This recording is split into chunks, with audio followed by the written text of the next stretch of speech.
जय हिंद। बीते कुछ दिनों से लगातार हमारे देश के आदर्श किसानों ने अपने मांगों के लिए रोड पे इस सर्दी के मौसम में आंदोलन कर रहे हैं और सरकार से अपनी मांगे पूरी करवाने के लिए लगातार इस सर्दी से वो जूझ रहे हैं और आंदोलन कर रहे हैं।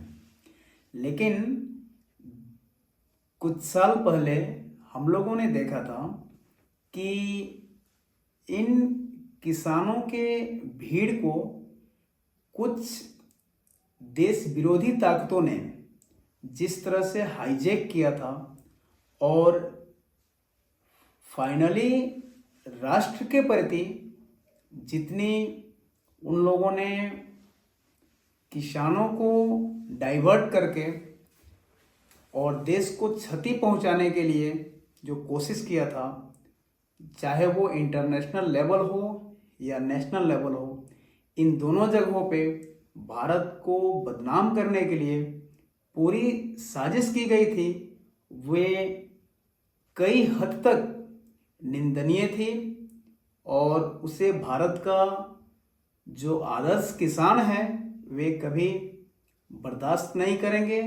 और उन देश विरोधी ताकतों को क्षमा भी नहीं करेंगे। आज भी किसान लगातार आंदोलन कर रहे हैं सरकार से अपनी मांग को पूरा करवाने के लिए, और किसान का ये मौलिक अधिकार है, भारत के नागरिक का ये मौलिक अधिकार है कि वे अपने राइट्स के लिए सरकार से मांग कर सकता है। वो शांतिपूर्ण आंदोलन हो या विज्ञापन हो, ज्ञापन के माध्यम से सरकार से मांग सकता है। लेकिन आज भी मैं उन किसानों से निवेदन करूंगा कि वे इस विषय पे विशेष ध्यान दें कि उनके भीड़ में कोई ऐसे असामाजिक तत्व या फिर ऐसे कोई देश विरोधी ताकत ना आ जाए जिनसे भारत के किसान को कोई बदनाम करे और किसी अंतर्राष्ट्रीय मंच पर भारत के किसान को देश विरोधी कहा जाए। क्योंकि हमारे देश के जो किसान हैं वो कई हद तक वे कभी नहीं चाहते कि राष्ट्र की उन्नति और राष्ट्र की छवि खराब हो, राष्ट्र की सफलता में कहीं बाधा आए। लेकिन जिन्हें राजनीति करनी है, जिन्हें उस राष्ट्र का विरोध करके ही अपनी रोटी चलानी है, वे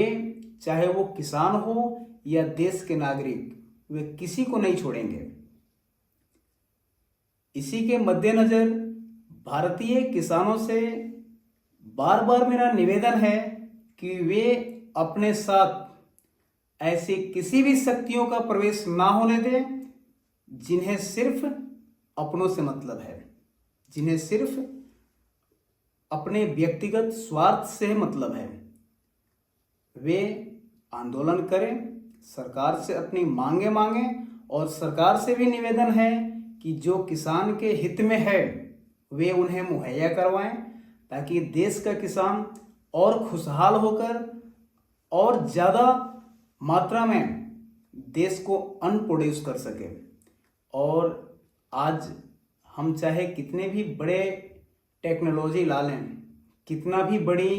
फैक्ट्रियां लगा लें, लेकिन जो प्राकृतिक से अन्न लेना है वो ये किसान ही ले सकते हैं और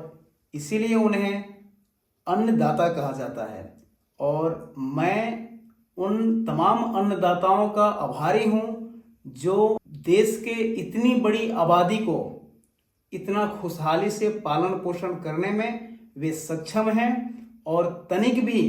चाहे वो सर्दी हो या गर्मी हो या बरसात हो, ये सभी मौसम में कभी पीछे नहीं हटते हैं अपने देश की उन्नति के लिए और अपने देश के उन तमाम नागरिकों को जिन्हें भोजन की आवश्यकता है। इसका श्रेय भारत के किसान को ही जाता है, जो कड़ी से कड़ी मेहनत करने के बाद भी